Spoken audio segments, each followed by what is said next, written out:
കുളിരായ മരുഭൂവിൽ വിരുന്നെത്തി സൗഭാഗ്യം ഒളിവായി ഉലകത്തിൻ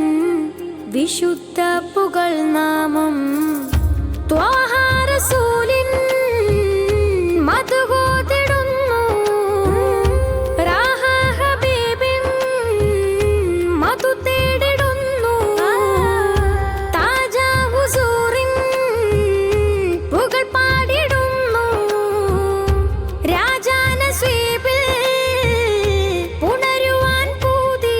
പ്രണയം പ്രഭുവേ പ്രവാചകരെ